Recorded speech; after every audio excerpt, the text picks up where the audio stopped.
أعوذ بالله من الشيطان الرجيم بسم الله الرحمن الرحيم الحمد لله رب العالمين والصلاة والسلام على رسولنا محمد وعلى آله وأصحابه أجمعين أما بعد السلام عليكم ورحمة الله وبركاته құрметті мұхтарам жамаат.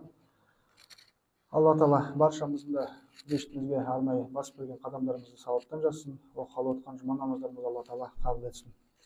Бүгінгі айтылатын уағызымыздың тақырыбы қанағат, рақым, ойлап қой, 5 асыл іс білсеңіз. Яғни қарап отырсақ, бұл Абай атамыздың талап, еңбек, терең ой, қанағат, рақым, ойлап қой, 5 асыл іс көнсеңіз деген өлең шумағынан алып отырылған тақырып. Неге бұл тақырыпты қозғап отыр? Себебі шын мәнінде кез келген адамның өмірінде осынау 5 ұғым өте маңызды. Осы 5 ұғымға байланысты адамның бұл дүниедегі игілігі, жақсылығы, барлығы да осы 5 қасиетпен байланысты. Сол үшін де Аллах Субхана ва Тағала Құран-ы Керимде айтады: «Инна Аллаха я'муру бил адли вал ихсани вал ита'i зил қурба ва янха анил фахша'i вал мункар вал бағи». Осы аятқа қарайтын болсақ, Нахл сүресінің 90-шы аяты. Осы аятта Алла Тағала бізге айтады: расында Алла Тағала бізге бұйырады дейді, ең әуелі әділдікті және адамдарға ихсан, игілік жасауды, ва ита'i зил қурба, туған туысқандарға қарайласу, туған туысқанға жәрдемдесу, туған туысқанға көмектесу. Осы мәселені Алла Тағала бізге бұйырып жатқандығын айтады. Бұл бұйрықтар болса, бұйрықтардан кейін тыйымдарды айтады Алла Тағала.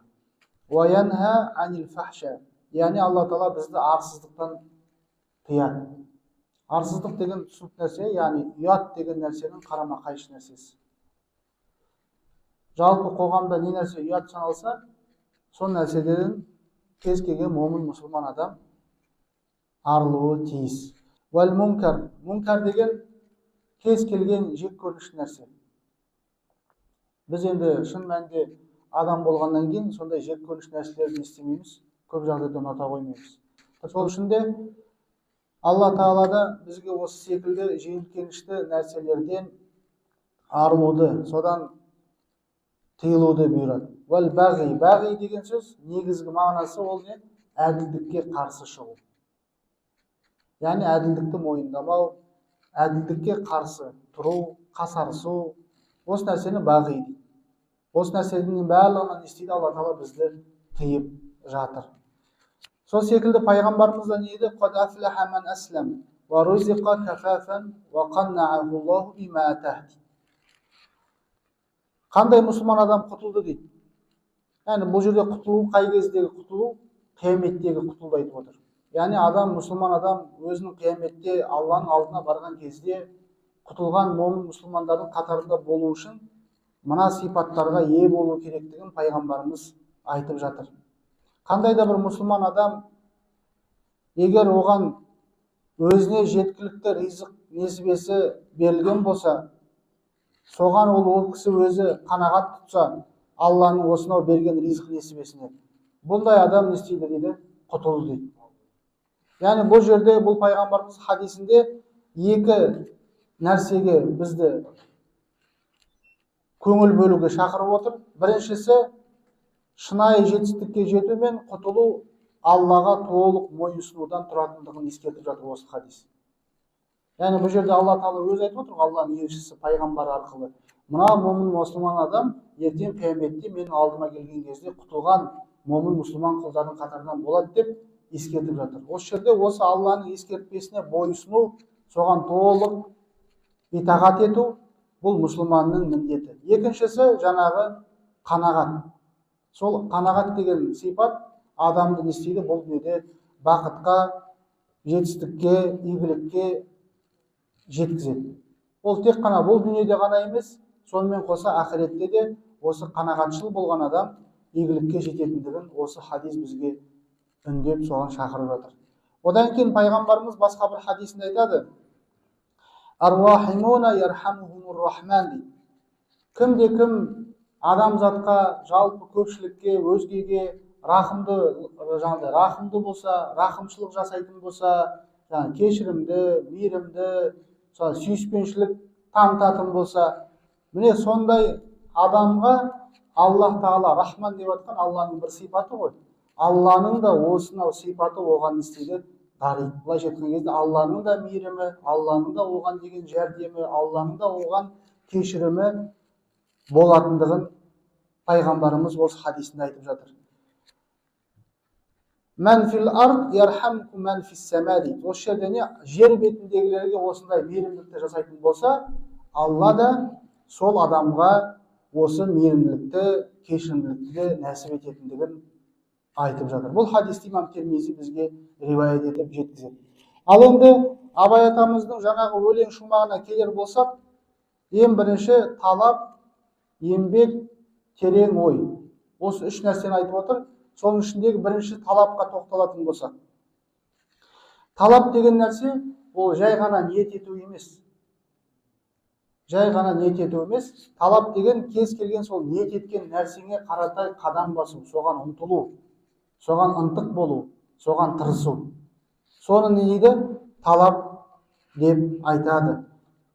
Яғни Абай атамыздың талап деп отқаны сол адамның білімге, жақсылыққа, Алланың разылығына деген ұмтылысы. Соған деген жаңағындай талаптануы.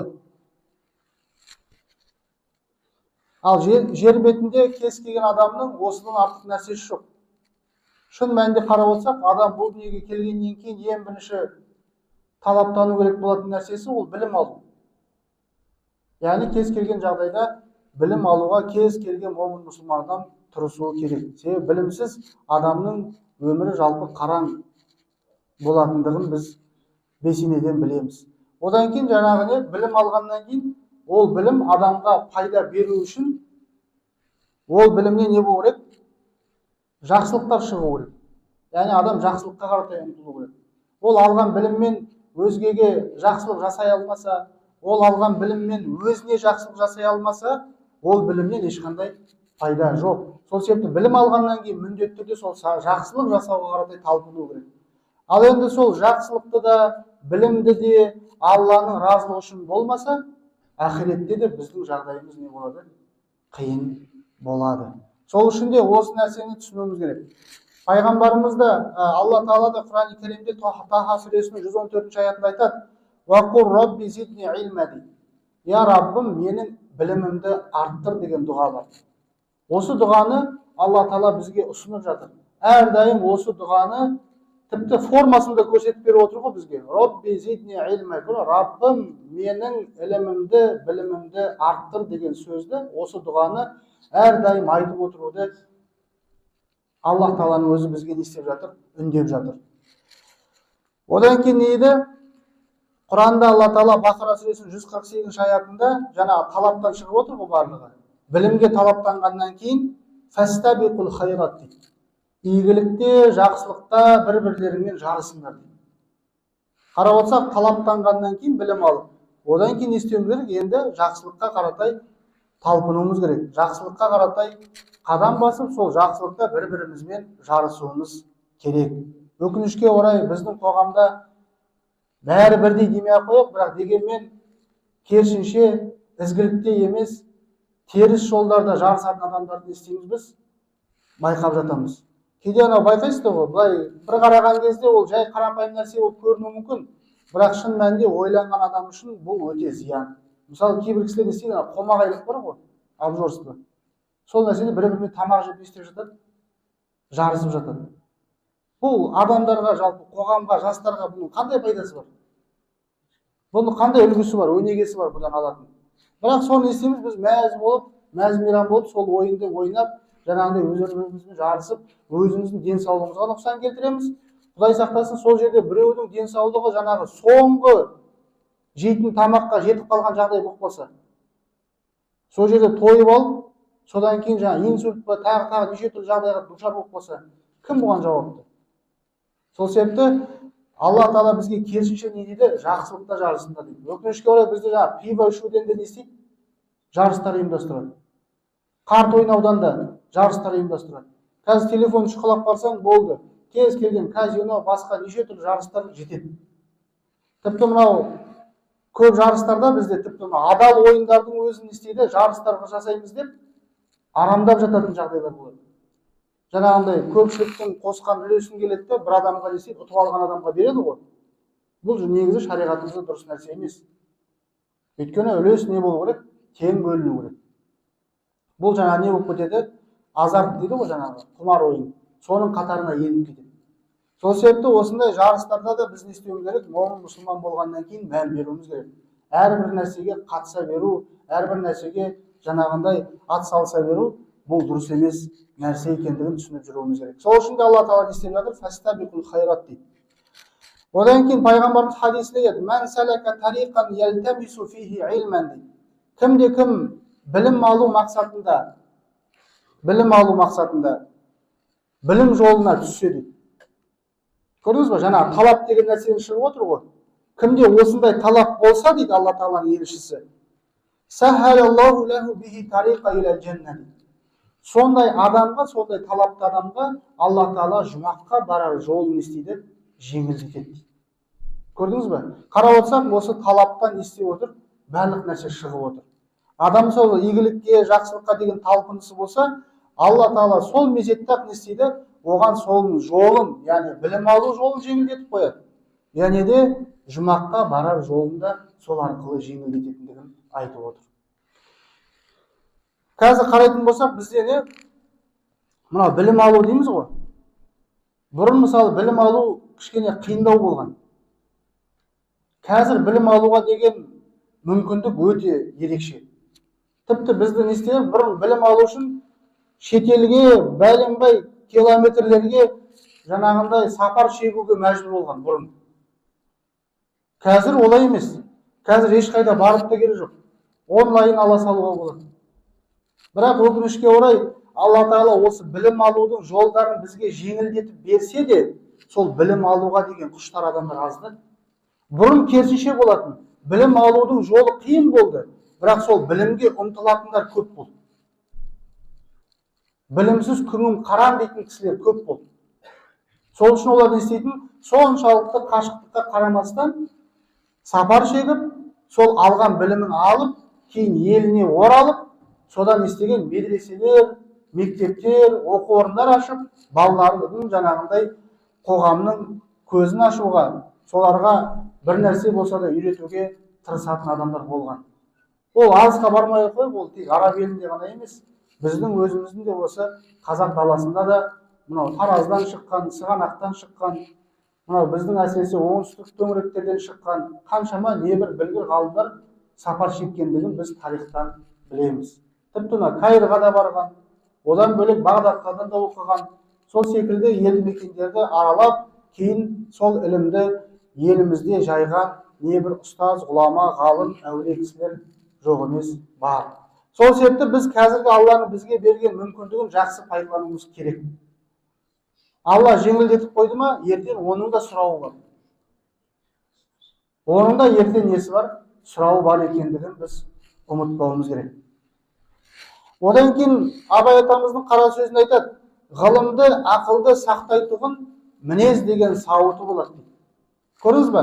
Адам баласы тек ғылымды, ақылды болуы аз. Білімді болумен қатар, ақылды болумен қатар, мінезі де не болу керек? Жақсы болу керек. Сол үшін де Абай атамыз соны керемет айтып отыр. Ақылдың, ғылымның мінез деген, жақсы мінез деген сауыты бар дейді. Сол сауытқа салып жүру керек, ақылды, білімді де. Сол кезде сол ақыл, сол білім бізге не істейді? Пайдасын береді. Келесі мәселе ол не? Еңбек. Енді еңбек жайлы қазір көп айтылып жатыр. Ол бұрында да айтылған. Себебі еңбексіз адамның дәл солай нәпақа табуы, өз-өзін жаңағындай ұстап жүруі, асырауы, басқасы деген секілді мүмкін емес нәрсе. Сол үшін де осы тіпті біздің жұма қазір отырған жұма намазымызға қатысты, жұма күнімізге қатысты аяттың өзіне қарайтын болсақ, жұма сүресінде Алла Тағала дейді: астағфируллах, фаиза қудиятис сала, егер намазды аяқтасаңдар, бізде көп кісілер бар ғой, жұма күні бізде не болу керек дейді? Демалыс болу керек деп айтатындар бар. Воскресенье секілді, суббота секілді. Бірақ шын мәнінде жұма күн мұсылман адам үшін воскресенье емес, демалыс емес, демалатын күн емес. Жалпы момын мұсылман адам демалатын күні жоқ. Біздің демалатын күніміз тек қай жерде? Егер осы дүниеде игілікпен ғұмыр кешіп, жан тапсырсақ, қабірде ғана демаласың. Басқа жерде сен демала алмайсың. Өйткені бұл дүние саған уақытша берілген нәрсе, сол себепті әрбір уақытыңды не істеу керек? Тиімді пайдалануға тырысу керек. Кеше мәселе бір видеода көрсетіп жатыр. Адамның қанша деді? 13 мың ба бірдеме сағаты бар деді. Соның сағатын 4 мың ұйқымен өткізеді екен де. Сонда 4 мың сағаты ғана қалған екен адамда. Қарап отырсаң, тағы басқа нәрселерге де жұмсайтын сағаттары бар. Сонда бір адамның зейнеткерлік шартқа шейін есептелген несінде 13 мыңнан сонда 4 мың ғана қалып отыр ғой. Былай қарасаң, 13 мен 4 мыңнан екеуін салыстырған кезде қаншама азайып қалады. Сол себепті біз өміріміз ұзақ, әлде уақыт бар деп өз-өзімізді алдай береміз. Бірақ негізі осындай сағаттардың да оншалықты көп емес екендігін біз біліп түсініп жүруіміз керек. Сол үшін де Алла Тағала не дейді? Намаз аяқталысымен дейді, фанташиру фил ард дейді. Жер бетін несте? Кез дейді. Жер бетін кезіп, уаттағу мин фаддиллах. Алланың бізге дайындаған ризық несібелерін іздеңдер деп отыр.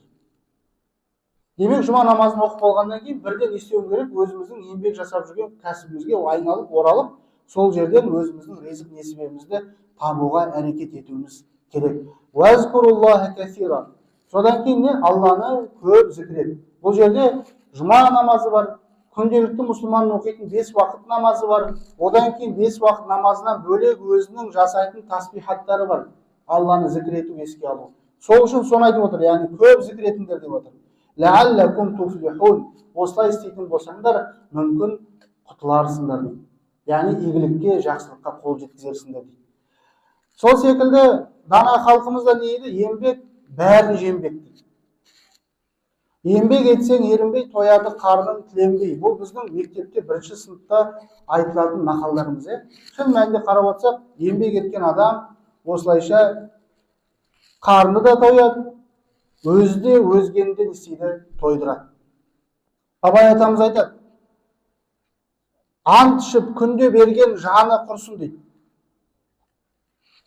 Бізде сондай ғой, кейде біз істейміз, ант ішіп жатамыз.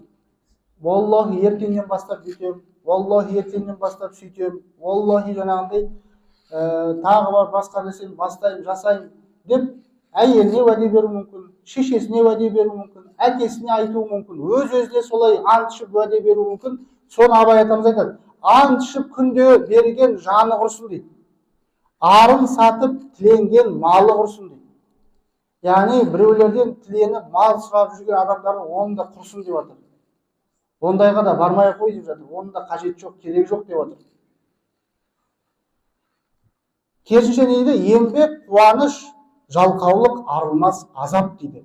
Еңбексіз мал дәметкен қайыршылық дейді. Еңбексіз мал дәметкен, яғни еңбек етпей мал дүниені күту, сол келеді деп ойлау, бұл не?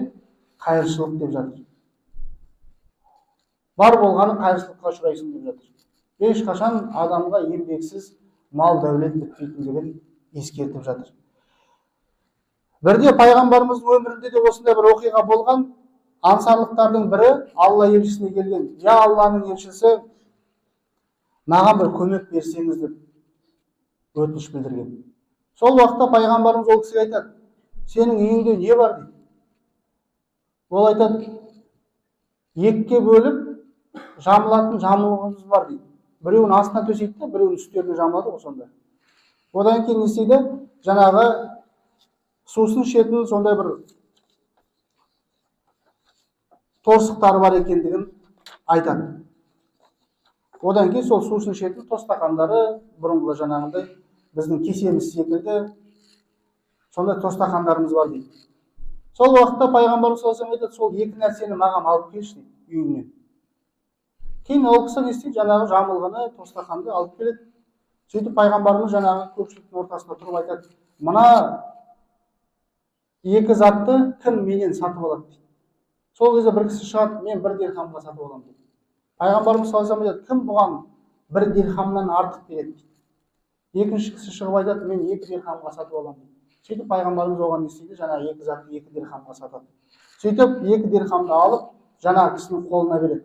Біреуіне дейді 1 дирхамға үй бала шағаңа деп азық түлік алды, екіншісіне базардан барып балтаның сабы не жаңағы балтаның басы бар ғой, соны сатып алып келіп берді. Сөйтіп бір бөлігіне жаңағы азық түлігін алып бала шағасына, екінші бөлігін балтаны алып келеді сатып. Кейін пайғамбарымыз өз қолымен сол балтаға сап жасап береді. Сап жасап береді де жаңа жігіттің қолына ұстатады. Міне мына балтаменен бар да ағаш шауып келіп, сол ағашты сатып күн көрді. 15 күн өтпей, маған қайта айналып келуші болмады. Сөйтіп жаңа кісі не істейді? 15 күннен кейін барып, Алла елшісіне қайтан келіп оралады.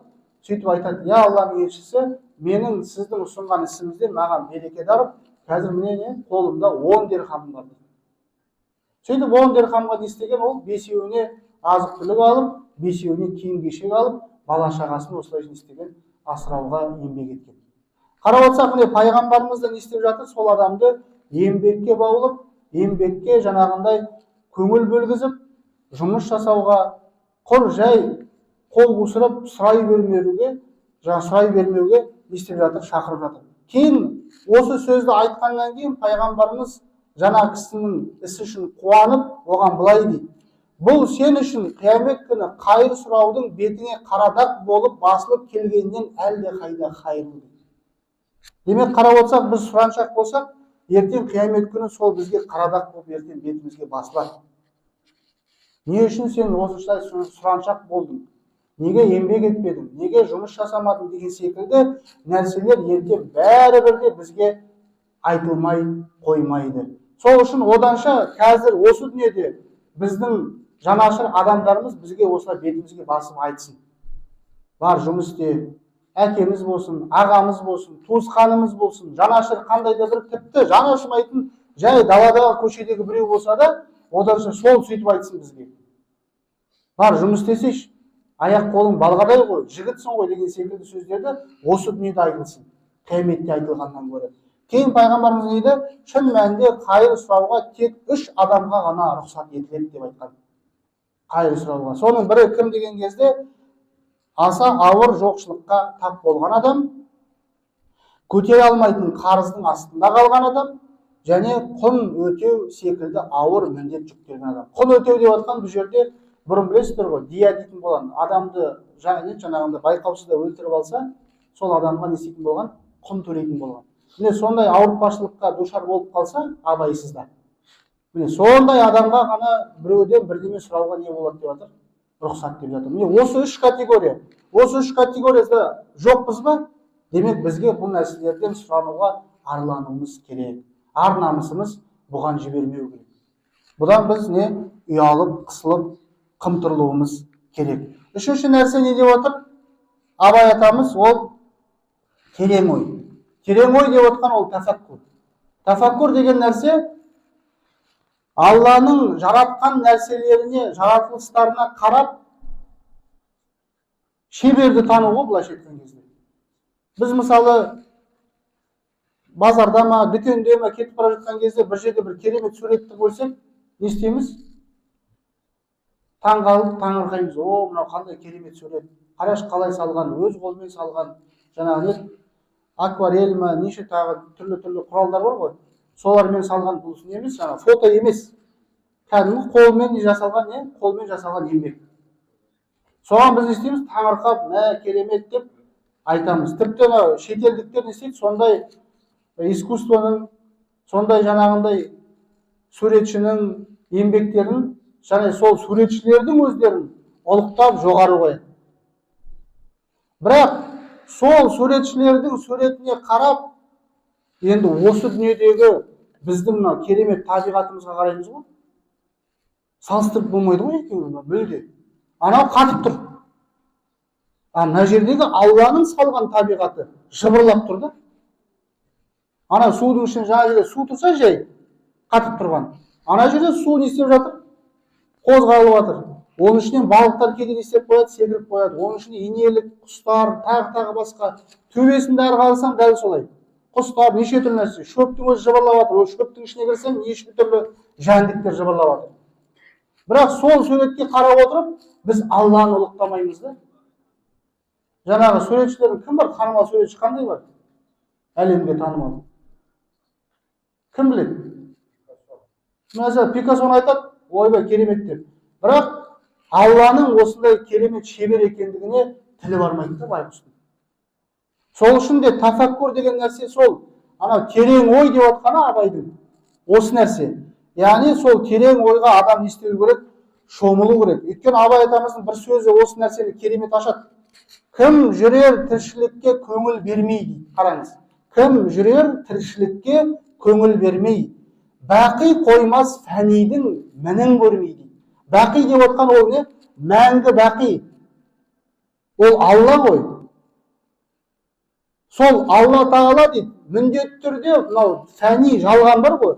Сол жалғанның жалған, құнсыз, сондай бір керемет емес нәрсе екендігін көрсетпей қоймайды дейді бәрібір. Бірақ ол үшін не керек? Сол тафаккур керек, ойлану керек. Соған ой жүгірту керек. Соны Абай атамыз керемет айтады. Міне қайда екенін біле алмасаң дейді. Терең ойдың телміріп соңына ермейді. Көрдіңіз бе?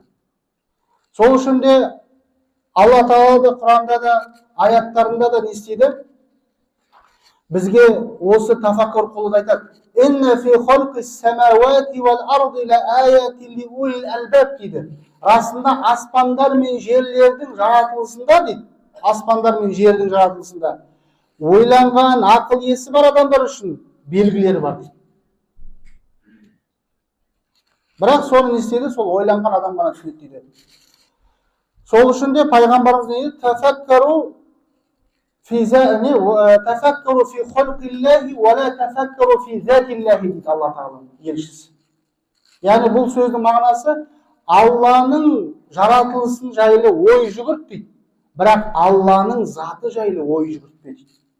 Себебі Алланың затын ешқашан біз не істеп кетпейміз? Түсініп біле алмаймыз. Өйткені біз жаратылғанбыз.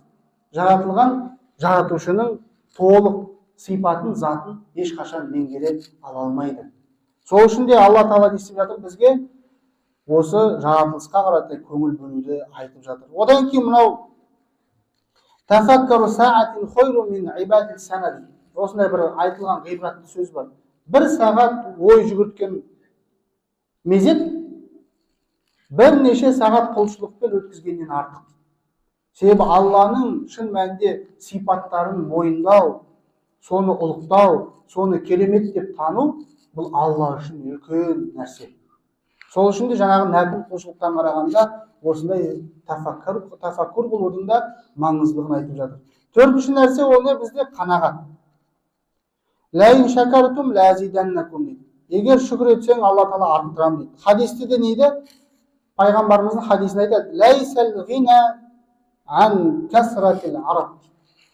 Біз бай деп дүниесі, мал мүлкі көп болған адамды айтпаймыз дейді пайғамбарымыз. Көрдіңіз бе? Өкінішке орай, бірақ біз сондай адамдарды бай деп айтамыз бұл дүниеде.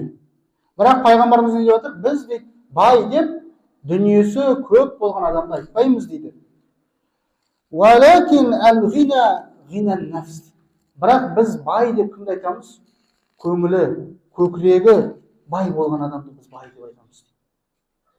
Яғни көкірегі ояу дейді ғой, көкірегі ашық. Білімге, хикметке, даналыққа, қанағатқа, шүкірге, сүйіспеншілікке, рақымға, осындай нәрселерге кеудесі толған адам, жүрегі толған адам.